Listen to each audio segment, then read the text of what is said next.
여러분은 노후 준비라는 말 들으면 어떤 느낌이 드시나요? 솔직히 말하면 저는 한때는 그건 나중에 고민할 문제지 이렇게 생각했었어요. 아직 30대 40대고 지금 당장 먹고 살기가 급한데 결혼부터 하고 생각하자. 애기 키우느냐 정신없는데 애기 좀 크면 생각하자. 이런 식으로요. 노후는 한참 뒤 일이잖아요. 근데요, 저는 부모님 세대를 보면서 이걸 깨달았어요. 이게 조금은 불편한 얘기긴 한데 저희 부모님 친구들부터 60대 초반부터 노후를 어떻게 준비했느냐에 따라서 인생의 안정성이 엄청나게 차이 납니다. 어떤 분들은 여행 다니고 어떤 분들은 자식에게 손 안 벌리려고 노력하지만 그마저도 쉽지 않죠. 그걸 보면서 생각했어요. 아, 나는 어떻게 살아야 되지? 55세에 명예퇴직하면 나는 매달 어떤 돈으로 살아야 되지? 이제 자영업도 진짜 힘든데. 이 질문이 30대 초반부터 제 머릿속을 지배하고 있었어요. 남들은 유난스럽다고 했지만 그 질문을 일찍 던지는 사람이 결국 더 자유로운 삶을 살 수 있다는 걸 알게 됐죠. 왜냐면 저는 월급을 이용해서 월세를 받는 구조를 만들어냈거든요. 지금은 월급보다 월세를 훨씬 더 많이 받고 있는데요. 제가 어떻게 했는지 그 방법을 알려드릴게요. 우리가 흔히 말하는 노후라는 단어는 보통 은퇴 이후를 의미해요. 하지만 진짜 위기는 은퇴 이전, 특히 40대에서 50대 정도에 먼저 찾아옵니다. 40, 50대가 되면요, 돈이 정말 많이 나가는 시기입니다. 가족들의 생활비도 올라가지만 아이를 케어하면서 동시에 부모님도 케어해야 되는 나이가 시작되거든요. 그러면서 동시에 회사에서의 입지는 줄어들고 나를 대체할 후배들은 많아지죠. 실제로 많은 분들이 50대 이전에 권고사직을 당하거나 비공식적으로 밀려나는 경험을 하십니다. 이 시기가 돼서야 새로운 도전들을 생각하지만 이미 우리 집안의 가정 경제가 내 월급으로만 돌아가고 있기 때문에 내가 새로운 도전을 통해서 생활비를 한 달이라도 못 가져다 주면 우리 가족이 굶어요. 이거 만만치 않습니다. 그때서야 사실 사람들이 깨닫게 돼요. 아, 내가 회사 외에 돈이 들어올 구멍이 아예 없구나. 사실은 회사 다니면서 미리미리 안전하게 준비했었어야 되는구나. 근데요, 그때부터 불안감이 시작됩니다. 그리고 최악의 경우에는 사기당하거나 엉뚱한 투자를 하게 되죠. 제가 여러 가지 고민하면서 느꼈던 게 있어요. 노후 준비를 위한 자산은 단순히 불어나기만 하면 안 된다라는 겁니다. 현금 흐름도 중요합니다. 즉, 월급처럼 매달 나오는 돈이 있어야 생활이 됩니다. 그러니까 내 자산 규모가 줄어들지 않으면서 동시에 내 생활비는 해결이 된다라는 믿음이 있어야 된다라는 거예요. 그래서 다들 월세 수익에 대한 로망이 있는 겁니다. 그게 50만 원이든 100만 원이든 200만 원이든 매달 따박따박 들어오는 현금 흐름이 생기는 그 순간부터 엄청난 안정감을 줘요. 그리고 이건 시간이 지날수록 더 강해집니다. 왜냐하면 월세는 물가가 오르면 조금씩이라도 같이 오르니까요. 5년, 10년이 지나면 처음 시작한 월세보다 더 높은 임대료를 받을 수 있어요. 월세 받는 구조가 생기면 회사를 그만두게 되더라도 내 현금 흐름에 대한 예측이 생겨버리고요. 불안감으로부터 자유로워집니다. 월급만큼 혹은 그 이상 월세가 나오기 시작하면 새로운 도전을 내가 하기 더 쉬워져요. 그리고 보통 그러한 도전 속에서 추가적인 수익이 또 발생하더라고요. 또 한 번 월세 받은 사람은 투자를 반복해서 월 수입을 높이는 게 쉬워집니다. 한번 해보면 어떻게 하는지 아니까 보통 반복해서 현금 흐름과 자산 가치를 올리더라고요. 한번 월세 세팅하고 투자 끝내는 사람은 아직은 저는 본 적이 없습니다. 이 맛을 한번 보면 너무 달달하니까 어떻게 하면 더 할 수 있을까 그 생각밖에 안 해요. 그래서 저는 이렇게 말합니다. 노후 준비는 현금 흐름을 만드는 자산을 세팅하는 게 필요하다. 그리고 그중 직장인이 만들 수 있는 가장 현실적인 방법은 월세를 받는 투자다. 그리고 그 투자는 회사 다니면서 안정적으로 미리 해놔야 된다고요. 제가 처음으로 투자했던 투자 사례를 간단하게 공유해 볼게요. 지방에 있는 다가구 주택이었고 매매가는 4억 5천만 원이었습니다. 은행 대출은 약 80%가 나왔고 제가 실제로 투자한 자기 자본은 1억 원 정도였는데요. 처음에 봤을 땐 건물이 2년 넘게 공실이라서 거의 폐가처럼 보였어요. 밤에 임장을 갔는데 진짜 스산하고 불도 안 켜지고 전기 계량기가 철거된 상태였죠. 그런데 준공 연도는 10년 정도밖에 되지 않았었고 내부는 먼지 외에는 특별한 하자도 없었어요. 도배, 데코타일, 조명, 간단한 가구 교체 요 정도면 바로 입주 가능하겠더라고요. 화장실 상태도 너무 좋아서 리모델링 비용이 최소화됐습니다. 그 상태에서 첫 세입자는 바로 입주했고 그 이후에도 빠르게 방이 찼어요. 총 세대수가 22개였는데 대부분 분리형 원룸 구조였고 공실률은 10% 이하로 유지됐습니다. 많아봐야 공실 2개였단 거예요. 그렇게 그 건물에서만 월세 매출이 770만 원 넘게 나오기 시작했습니다. 이자 빼고도 600만 원 넘게 가져가기 시작했으니까요. 이 구조가 만들어지고 난 후에 제가 가장 먼저 느꼈던 건 불안감이 사라진다는 거였어요. 직장을 다니고 있지만 매달 월급보다 많은 월세 수입이 들어오니까 막말로 회사에서 잘리더라도 최악의 상황에서는 버틸 수 있다는 자신감이 생겼죠. 제가 이걸 특별히 소개해드린 이유는 이 구조가 단 일회성에 그치지 않기 때문입니다.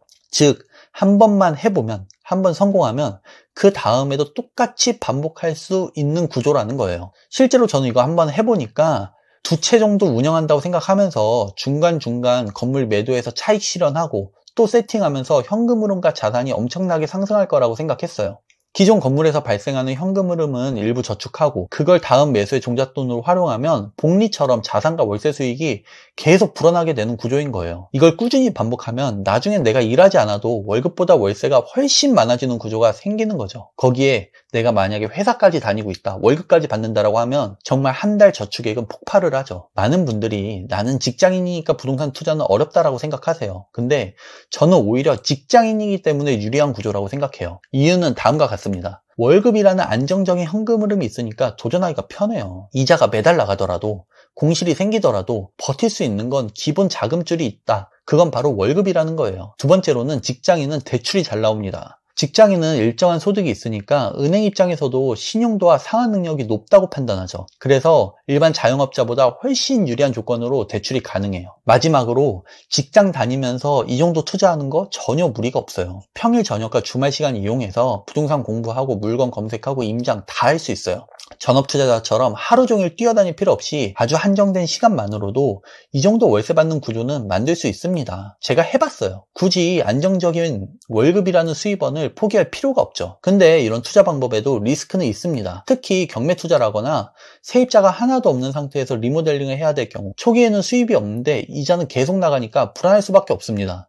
이미 세입자가 있어서 월세 수입이 생기고 있는 물건을 사면 되지 않냐고요? 우리가 매수를 고려할 만큼 건물에서 수익이 팡팡 잘 나오는 물건을 그 건물주가 싸게 팔까요? 우리가 폭발적인 수익률을 내기 위해서는 기본적으로 싸게 사야 됩니다. 그러려면 사연이 있는 금매나 경매를 통해서 사야 되는데 그러려면 세입자 교체가 필요한 경우가 굉장히 많죠. 그렇게 매수하고 리모델링하고 손익분기 전까지 세입자 입주하는 동안의 은행이자는 내가 오롯이 감당해야 됩니다. 이때도 직장인은 엄청나게 유리해요. 월급이 매달 약속된 만큼 나오니까 그걸 은행이자로 내서 버티면 되거든요. 그래서 직장인은 월급으로 이자를 낼 수 있으니까 공실 기간이 조금 생겨도 견딜 수 있습니다. 이게 전업 투자자와 가장 큰 차이예요. 직장인의 안정성은 리스크를 버틸 수 있는 여력에서 나옵니다. 근데 이렇게 얘기하면 월세 수입으로만 돈 벌 것 같잖아요. 제가 항상 말하는 게 있어요. 부동산은 싸게 사면 반은 먹고 들어간다는 거예요. 제가 아까 전에 얘기한 사례에서 4억 5천만 원에 매수한 건물도 마찬가지였습니다.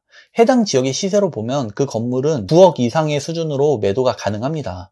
실제로 저는 9억 5천 정도로 부동산과 매도 이야기를 하고 있는데요. 제가 지금까지 받은 월세 순수익만 해도 투자금 회수는 정말 애진작에 끝났거든요. 거기에 4억 5천만 원에 산 건물을 9억 넘게 매도하면 건물값도 2배 넘게 벌게 되는 거죠. 뭐 싸게 팔아서 8억에 판다고 가정해볼까요?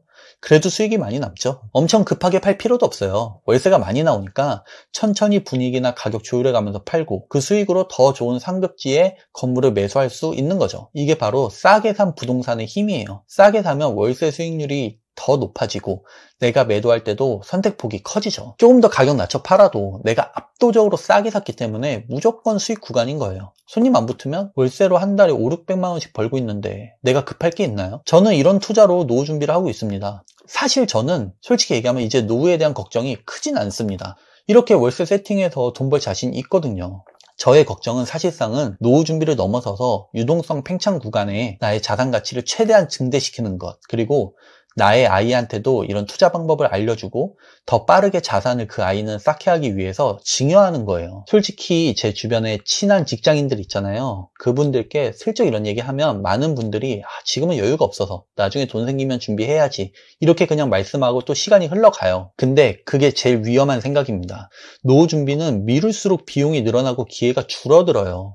시간이 지날수록 돈의 가치는 낮아지고 반대로 자산의 가치는 증대할 수밖에 없어요. 그게 자본주의예요. 그러면 지금 가지고 있는 1억은 시간이 지날수록 더 작은 힘밖에 발휘하지 못합니다. 그리고 더 중요한 건 나이가 들수록 나 자신도 리스크를 감내할 힘이 약해진다는 거예요. 내가 회사 다닐 날도 얼마 남지 않았고 내가 한번 삐끗하면 우리 가족들 모두 써야 되는 생활비가 날아가는데 어떻게 리스크를 감내할 용기가 생기겠어요. 이런 상황에서 내가 한다고 해도 가족들부터 반대할걸요. 그래서 지금부터 고민하셔야 됩니다. 사람들은 노후 준비라고 하면 몇 억 모아야 돼? 이런 총금액 중심의 고민을 많이 하세요. 근데 진짜 중요한 건 몇 억 모아서 그걸 몇백만 원씩 까먹으면서 사는 게 아니고 내가 필요한 만큼의 현금 흐름이 나오는 구조를 만드는 거예요. 그리고 이런 월세 받는 투자는 한번 해보면요, 사실상 그 방법을 반복하면 됩니다. 저도 처음에는 한 채로 시작했지만 그 구조가 돌아가는 거를 확인하니까 그 다음은 훨씬 수월했어요. 예를 들어서 투자 대상을 평가하는 것도 당연히 수월했고요.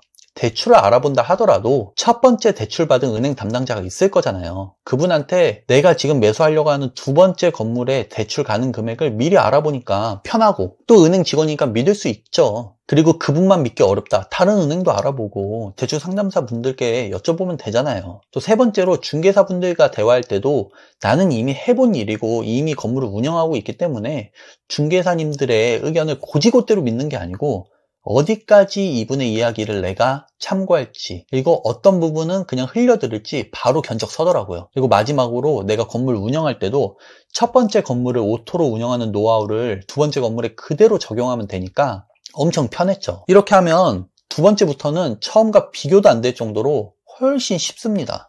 사람이 불안한 이유는 하나예요. 수입이 끊길까봐 그런 겁니다. 특히 직장인은 더 그래요. 나의 소득이 월급이라는 한 곳에 집중돼 있다는 사실이 늘 긴장 상태를 유지하게 만들죠. 근데 그 소득이 두 군데, 세 군데로 나뉘기 시작하면 심리적으로 여유가 생겨요. 그리고 그런 사람이 돈적으로도 노후가 해결이 되는 거지만 회사 외에서 투자자로서 나의 직업이 생기는 거니까 은퇴가 없는 거죠. 돈적으로도 나는 준비가 다 끝났고 직업적으로도 나 스스로 돈 벌 수 있는 일이 생기는 것, 이게 바로 진정한 노후 준비 아닐까요? 제가 한 것처럼 소액으로 월세 나오는 투자를 하고 싶으시다면, 지방에 폭발적인 수익률을 가진 다가구를 운영하고 매도 차익까지 내고 싶으시다면 제 유튜브를 지금 좋아요, 구독 눌러주세요. 저의 노하우를 담은 영상이 여러분의 유튜브에 더 쉽게 노출될 겁니다. 천천히 같이 성장했으면 좋겠어요. 오늘도 같이 시간 보내주셔서 감사합니다.